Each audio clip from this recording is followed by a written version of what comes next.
Entre le moment où il prend, en 2003, la présidence du sidérurgiste anglo-néerlandais Corus et le moment où il s'en va, entre-temps, le groupe racheté par le groupe indien Tata, eh ben, il a simplement multiplié, excusez du peu, par 15 la valeur de l'entreprise. Dans le même temps, en 2009, le groupe PSA Peugeot Citroën annonce quelque chose comme 343 millions d'euros de pertes. C'est dire si les actionnaires du constructeur automobile l'attendaient impatiemment. Alors, côté automobile, l'action conjuguée, j'ai presque envie de dire, la sainte alliance entre les ayatollahs de l'écologie à tout crin et puis les pouvoirs publics toujours avides de chercher dans la poche de l'automobiliste l'argent qu'ils n'ont plus dans les caisses, fait qu'au fur et à mesure, plus les réglementations, eh ben, ce qui était à l'époque la part du rêve n'est plus redevenu, un peu comme la citrouille de Cendrillon, qu'une simple bagnole. Alors, est-ce une fatalité? Est-ce que en Europe et en France particulièrement, la voiture peut redevenir cette part du rêve et les constructeurs vendre leurs produits? Eh ben, on va tout de suite poser la question à l'invité de leader, c'est Philippe Varin, le PDG du groupe PSA Peugeot Citroën.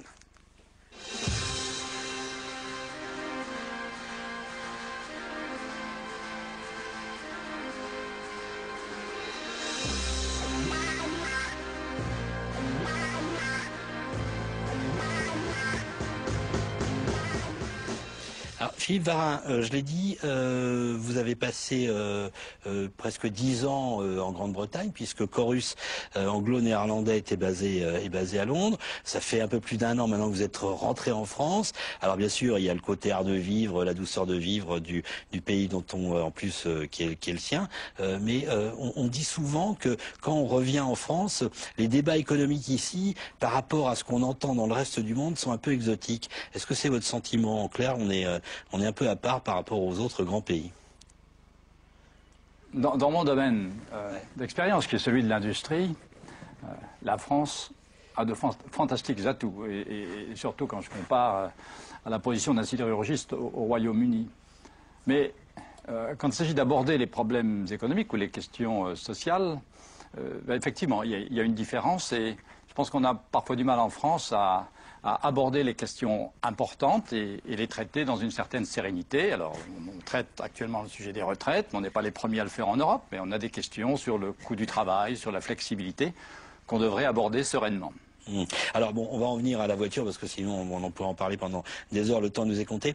Je le disais, est-ce que la voiture est condamnée à ne plus être la part du rêve, mais qu'un simple outil utilitaire, selon vous? Alors nous avons une opinion très claire sur le sujet, c'est si vous voulez, nos clients, les clients des deux marques, Peugeot ou Citroën, que veulent-ils? Ils veulent de belles voitures. Ils veulent des voitures qui soient vertueuses sur le plan de l'environnement. Et puis, ils aiment être accompagnés en termes de services dans l'utilisation de leur voiture ou de leur mobilité en général. Donc, les deux marques, chacune sur leur territoire, Peugeot et Citroën, eh bien, elles ont l'ambition de leur apporter cette part de rêve, cette part de vertu écologique. C'est encore possible, ça, d'avoir la part du rêve, quand on voit que des automobilistes se font piquer leurs points parce qu'ils ont fait 6 fois ou 8 fois, ils ont dépassé de quelques kilomètres/heure la vitesse autorisée, que bien sûr, il y a toujours entre les assurances, les taxes, etc., les coûts de malus écologique AMCO, même si on va en parler tout à l'heure avec Cécile Cornudet, on a quand même tout fait pour dégoûter les gens d'aimer la voiture, non? Alors je crois que c'était pas franchement exact. Et si l'on regarde le succès de nos derniers modèles et ce que l'on va voir sur le salon, alors Citroën avec sa marque Creative Technology ou Peugeot avec Motion and Emotion. Creative Technology, Citroën, si vous voulez, c'est la créativité, c'est la technologie, c'est les nouveaux concepts. Et vous allez voir sur le salon le nouveau modèle de la ligne DS, la DS4, ainsi que la nouvelle C4. Hein, donc, il y a vraiment un marché et des clients qui en redemandent. Et la DS3 aujourd'hui, un énorme succès, on n'arrive pas à fournir. Alors, il paraît que vous aviez prévu 30 000, vous êtes à plus de 80 000, vous confirmez les chiffres? Oui, malheureusement, nos clients doivent attendre actuellement 4 mois pour la DS3, Et si vous prenez la marque Peugeot, mais Peugeot c'est différent. Peugeot c'est plus l'assise sur la route, c'est le style, l'élégance.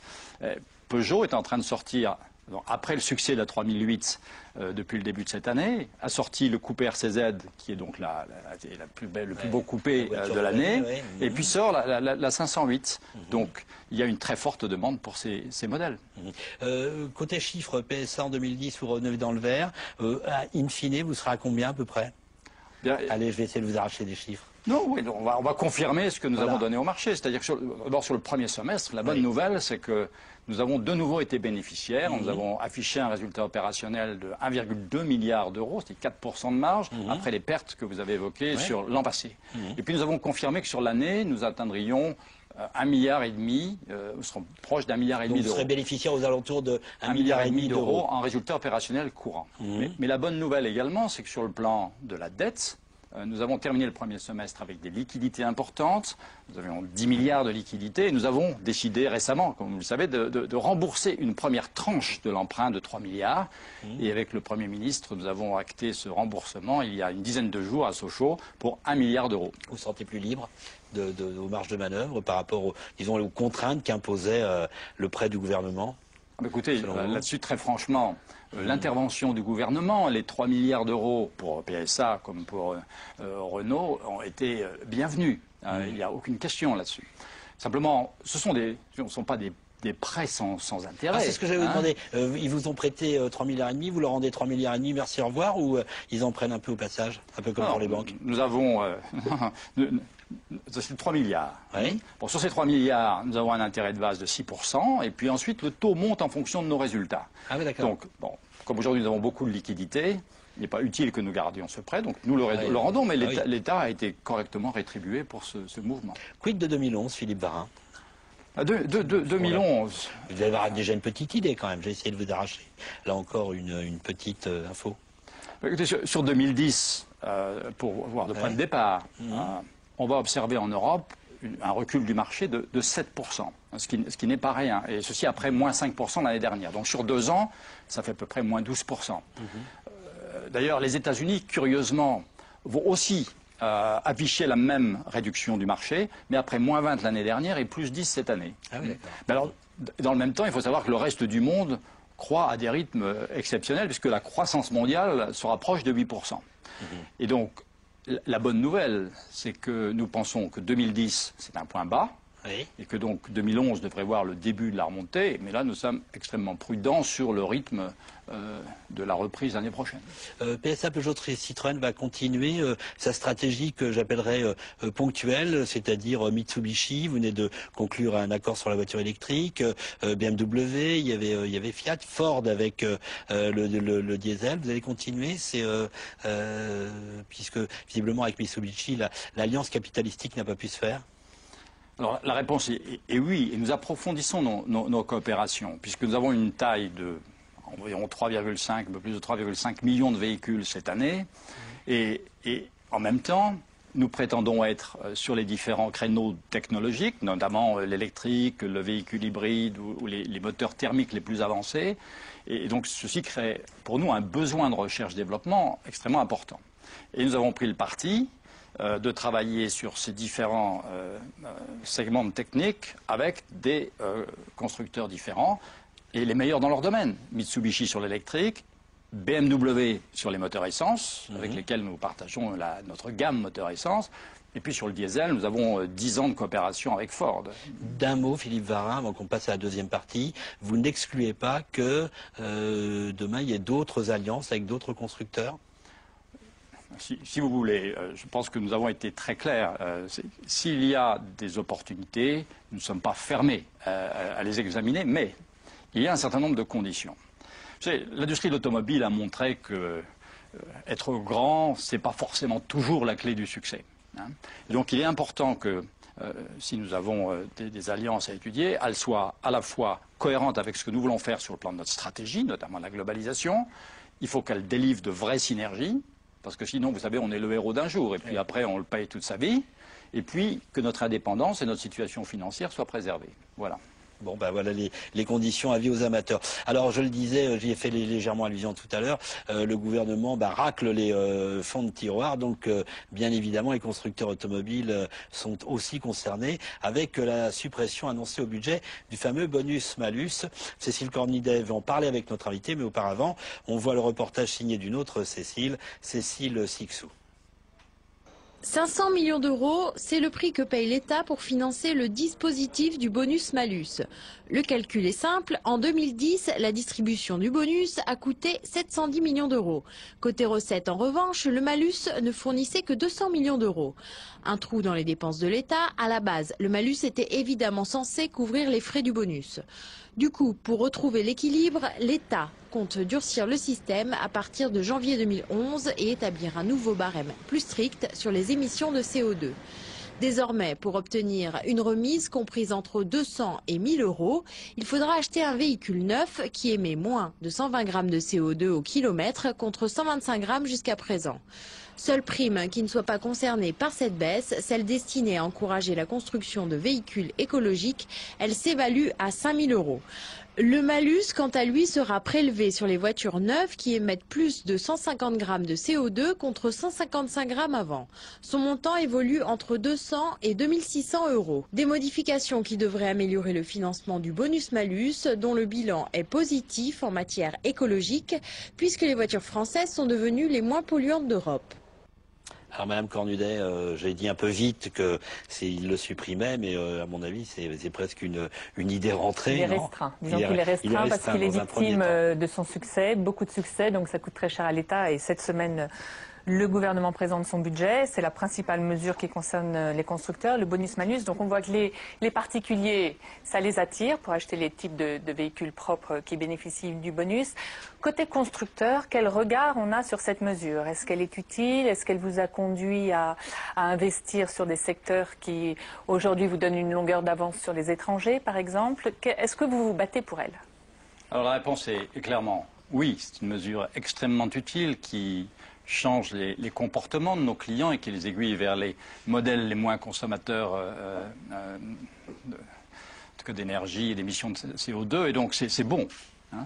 C'est bon, mais nous aurions souhaité que les règles du jeu ne soient pas changées aussi rapidement. C'est la troisième année consécutive qu'on change. Qu'est-ce que ça change pour vous qu'on restreigne le champ d'action? On va changer les trucs tous les 6 mois. Hein. Un peu de permanence sur ce sujet ne nuirait pas, d'autant plus que nous avons une stratégie clairement affirmée d'avoir un coup d'avance en matière écologique. Et simultanément, nous travaillons sur des solutions écologiques pour chacun de nos segments de clientèle. Donc la clientèle urbaine avec le véhicule électrique, l'hybride, c'est-à-dire un moteur thermique à l'avant et l'électrique sur l'arrière de la voiture, et pour nous l'hybride diesel, pour la clientèle qui va et vient hors des villes, et puis le thermique, c'est-à-dire le moteur essence ou moteur diesel, parce que il faut savoir qu'en 2020, l'électrique plus le moteur hybride, ça représentera peut-être 15% de l'ensemble. Et du coup, le fait que ce soit restreint les conditions d'accès, ça vous oblige, vous, à investir plus tout d'un coup sur un tel type de moteur? Ce sont des investissements de long terme. De toute façon, nous avons... Ça ne pèse pas sur votre politique d'investissement, de recherche? C'est effectivement moins de ressources pour nous, mais nous investirons. Et vous verrez sur le salon, à partir de demain, dans le domaine électrique, nous sommes les premiers avec une offre commerciale Peugeot-Ion, Citroën C0, des véhicules urbains 4 à 5 places, 120, 130 km d'autonomie, rechargeable sur une prise normale pendant la nuit ou en 30 minutes sur une charge rapide. Donc nous sommes les premiers commercialement. Nous allons aussi sortir une grande première, qui est l'hybride à base diesel. Alors sur le 3008, le crossover de Peugeot, et on va avoir sur ce véhicule une consommation de 3,7 litres au 100, c'est-à-dire 99 grammes de CO2, c'est-à-dire en gros les émissions d'une citadine pour une grande routière. Pas plus cher, pardon Cécile, mais pas plus cher au niveau des prix? Il y aura effectivement un surcoût pour l'hybridation, puisque vous avez 163 chevaux sur le train avant, 37 chevaux sur le train arrière électrique, il y aura un surcoût. Ça nous ramène aux aides, excusez-moi.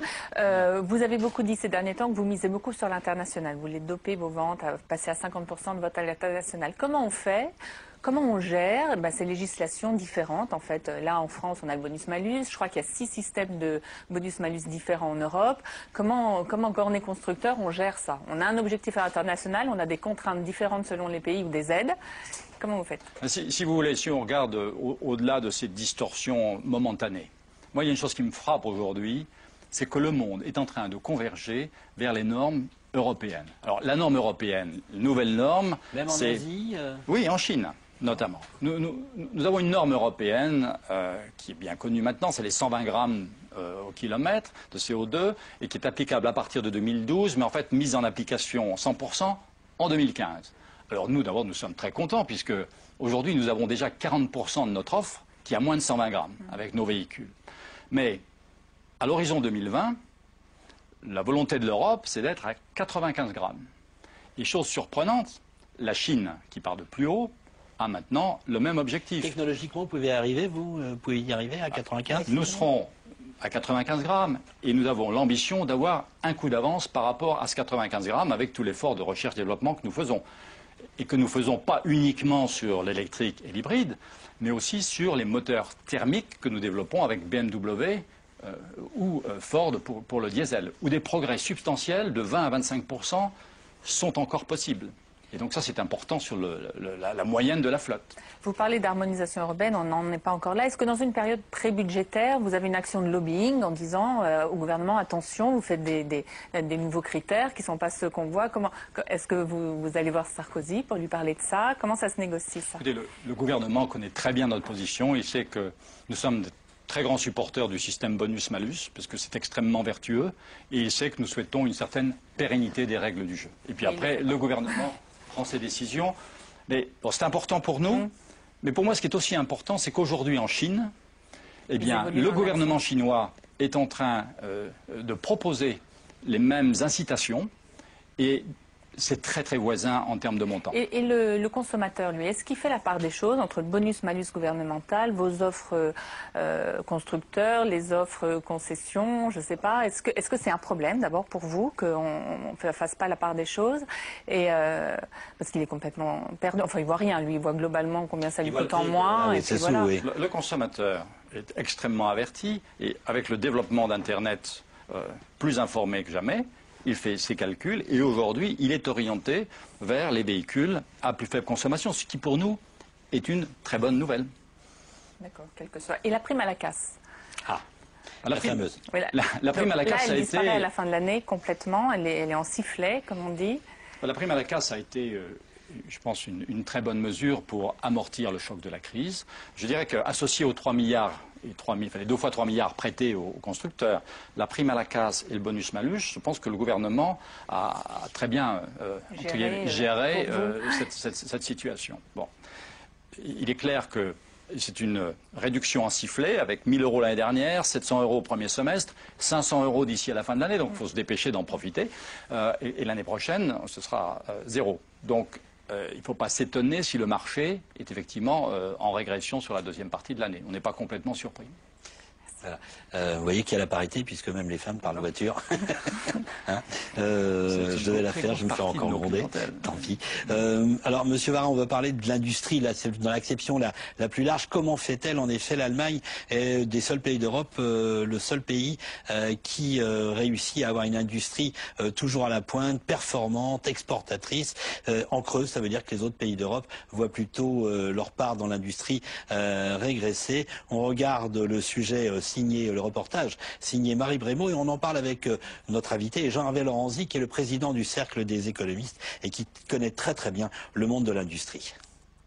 Avec des commandes bien supérieures à la moyenne européenne, l'Allemagne reste une référence dans l'univers industriel, presque une exception. Il y a un modèle de la réussite qui est l'efficacité, l'innovation, la recherche, mais aussi une recherche qui aboutisse, c'est-à-dire qui aboutisse à des produits qui se vendent sur le marché mondial. C'est ça la compétitivité. 3 facteurs qui expliquent cette réussite. Les structures d'entreprises sont adaptées. En Allemagne, les entreprises de plusieurs milliers d'employés sont légion. La spécialisation, l'industrie allemande a su mettre en valeur son savoir-faire dans des domaines spécifiques. Enfin, le marché du travail a su évoluer. Le gouvernement de M. Schröder en particulier, qui je le rappelle était pour l'Allemagne un gouvernement de gauche, a choisi clairement une voie qui d'ailleurs pendant un certain temps a posé des problèmes, qui a eu des coûts sociaux à court terme, mais a choisi une politique clairement de soutien, d'environnement favorable à l'industrie, et l'industrie a répondu présent. Âge de la retraite à 65 ans, allègement des cotisations sociales, la France semble elle aussi suivre la voie des réformes salutaires, du moins pour son industrie. Jean-Alain Lorenzi, j'ai oublié de dire aussi que vous êtes professeur à Paris-Dauphine. C'est une fatalité. Il y a, c'est un peu comme dans le petit cheval blanc, tous devant et tous derrière et lui devant. La situation, laissons un instant l'Allemagne tranquille et parlons juste de la France, puis on reviendra à l'Allemagne. La situation française, elle n'est pas top, elle n'est pas exceptionnelle. Il faut juste avoir en tête les chiffres. On avait 22% de notre PIB il y a une dizaine d'années qui a été consacré à l'industrie, avec une définition qui est assez traditionnelle. On est passé à 16%, on a perdu beaucoup d'emplois. Et on est de tous les pays industrialisés, grands pays industrialisés, celui qui a le plus régressé, et en industrie, et donc en commerce extérieur, parce que 80% du commerce extérieur, c'est l'industrie, alors qu'on vient de l'Allemagne, ils sont passés par la même période de 28% de leur PIB à 30%. Donc la question que j'avais envie de vous poser, c'est est-ce qu'on a une chance de s'en sortir? Vous allez me répondre oui, parce que c'est sinon. Mais comment on va s'en sortir? Qu'est-ce qu'on peut faire pour arriver à se redonner une dynamique positive dans le domaine de l'industrie? On va rappeler, pardon de vous interrompre, monsieur Lorenzi, mais on va rappeler que le groupe PSA Peugeot Citroën, on le voyait tout à l'heure dans les fiches dans la présentation, 187 000 salariés, 101 000 en France. Ça va tenir longtemps? Non, je crois que c'était effectivement, en introduction, c'est un point important à rappeler. Dans plus de la moitié de nos effectifs en France. L'année dernière, un peu plus de 45% de notre production mondiale en France pour les modèles montés, mais aussi 85% des moteurs, avec des usines importantes dans le nord et dans l'est de la France. Donc pour nous, c'est un enjeu absolument essentiel. Donc c'est un enjeu essentiel pour le constructeur, mais je crois aussi pour l'ensemble de la filière automobile, puisque si on ajoute toute la filière automobile, l'amont et l'aval, on a plus d'1 million d'emplois. Donc sur la population active, c'est un enjeu. Sous-traitants, et puis aussi tout le réseau de distribution. Donc c'est un enjeu absolument majeur. Bon. Et ce que fait le groupe, d'abord, je dirais, c'est de faire tout ce qui est possible pour augmenter la productivité avec, je dirais, les meilleures méthodes que l'on peut imaginer de management. Nous avons des partenariats avec Toyota, donc nous savons comment faire. De compacter les usines pour augmenter les taux d'utilisation au maximum, augmenter la qualité des produits. Si vous prenez aujourd'hui une DS3, une 3008 ou les nouveaux véhicules au salon C4, DS4, Peugeot 508, on a là affaire à des véhicules qui ont une qualité remarquable. Bon. Mais alors en plus, en matière de recherche-développement, nous avons plus de 20 000 personnes en France. L'essentiel de notre recherche-développement, et nous déposons l'année dernière 1200 brevets. Nous sommes le plus gros déposant de brevets. Pardon, monsieur Varin, vous avez dit l'essentiel de la R&D en France. Le reste où? Le reste, en Chine, à Shanghai et à Sao Paulo. Oui. Mais classique. Okay. Voilà, d'accord, non, mais c'est pour savoir. C'est encore assez marginal par rapport à ce que nous avons en France. Alors dans ce contexte, si j'illustre les propos que vous teniez sur la comparaison France-Allemagne au cas de l'automobile. L'Allemagne, il y a 10 ans, produisait 5 millions de véhicules. Aujourd'hui, 5 millions de véhicules. Pas bougé. La France, nous produisions un peu plus de 3 millions de véhicules. Nous avons baissé de 30%. Bon. Et donc, c'est effectivement, il y a matière à réflexion. Et je pense que le cas de l'automobile n'est pas isolé. Il y a clairement, dans le domaine du coût du travail, un véritable sujet. Et qu'aujourd'hui, le coût du travail en France devienne supérieur à celui de l'Allemagne, c'est un changement extrêmement important. Si on prend sur les... C'est des explications, selon vous? C'est vrai qu'un salarié allemand est mieux payé qu'un salarié français, mais il coûte moins cher, in fine, qu'un salarié français. Exactement, puisque un des gros sujets, si je prends le coût horaire... À peu près, c'est pas... On était en avance. Voilà, on était en avance, c'était 10%, et on a perdu le... Je l'ai dit juste une parenthèse, et aussi une très bonne politique qui a consisté à faire une TVA supplémentaire qui a quand même joué assez habilement sur la TVA sociale allemande. En Allemagne. Absolument, puisque ce qu'ont fait les Allemands, et ce que nous devrions considérer, c'est de transférer une partie des charges qui pèsent sur le travail, qui n'ont rien à voir avec le travail. Bon, il faut bien sûr qu'on garde la même couverture de la famille, de la santé, mais pourquoi faire payer par le travail alors que les Allemands ont décidé de faire supporter ces charges par une autre assiette fiscale? Dans le cas précis, c'était effectivement une TVA. Donc je pense qu'il y a un véritable sujet. Donc ça, c'est un premier sujet. Il y a un deuxième sujet qui est celui de la flexibilité. Bon, je pense qu'on arrive à faire des choses sur ce thème à l'intérieur des entreprises. Et dans notre cas, nous avons signé un accord sur la flexibilité. Vous savez, nous avions des intérimaires. Bon, on a un certain nombre d'intérimaires, notamment parce que la 3008 à Sochaux marche bien. Et bien sûr, avant d'embaucher, nous sommes prudents. Donc, eh bien, quand un intérimaire était formé, il nous fallait lui dire qu'il ne pouvait plus rester, parce que c'est la réglementation. Bon, nous avons signé un accord avec nos représentants syndicaux, qui donne beaucoup plus de flexibilité au système. Et nous avons pu annoncer, il y a une dizaine de jours, des embauches supplémentaires pour plus de 1000 personnes. Bon, donc il y a donc des possibilités. Et puis alors si on regarde bien l'Allemagne, plus de délocalisation, c'est-à-dire qu'en réalité, ils conservent toujours une large partie de ce qui est le cœur de la maîtrise du processus de production, mais plus de délocalisation. Oui, délocalisation, ça ne signifie pas désindustrialisation. En fait, notre pays est moins délocalisé que l'Allemagne et plus désindustrialisé. C'est que la substance même disparaît. C'est un paradoxe, oui. Nous avons un gros travail sur ce sujet, sur la filière automobile, puisqu'un élément important de notre compétitivité, bon, c'est non seulement les facteurs de coûts directs, comme le coût du travail, mais c'est aussi la santé de la filière. Et donc, avec le ministre de l'Industrie, nous avons créé une plateforme automobile et nous sommes en train d'examiner l'avenir des 11 filières de l'automobile, reconnaissant qu'il y a une surcapacité, et donc trouver ensemble, pouvoir public, constructeurs, équipementiers, les moyens de résorber cette surcapacité, les moyens d'augmenter la santé financière de nos fournisseurs, puisque nous avons créé un fonds qui est un fonds de modernisation des équipementiers. Nous avons doté 600 millions d'euros dans ce fonds pour renforcer les fonds propres des meilleures de ces entreprises et faire en sorte que nos fournisseurs puissent avoir une dimension mondiale, de la même manière que nous sommes en train de l'acquérir. En réalité, la question que Gérard et moi avons en tête, c'est est-ce que la manière dont l'automobile, le secteur de l'automobile qui a souffert à un moment, moi j'ai participé aux États généraux de l'automobile, avait trouvé que c'était très bien organisé, très talentueux.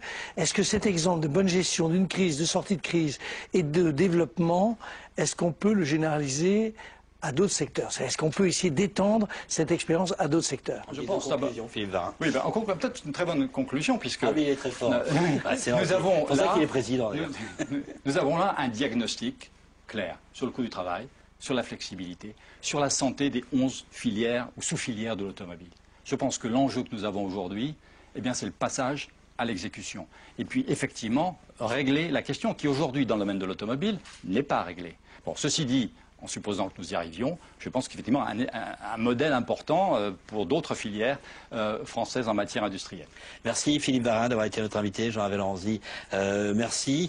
Voilà, comme d'habitude, vous pouvez retrouver cette émission sur www.publicsena.fr. Le prochain invité de Leader, ce sera Thierry de Montbrial, le fondateur et directeur général de l'IFRI, l'Institut français des relations internationales, l'un des think tanks parmi les plus influents au monde, et il est aussi le créateur du World Policy Conference qui aura lieu à Marrakech. Là encore, un moment très important où sera présent d'ailleurs, je crois, le secrétaire général de l'ONU, M. Ban Ki-moon. Voilà, très bonne fin de journée et soyez bien sur Public Sénat.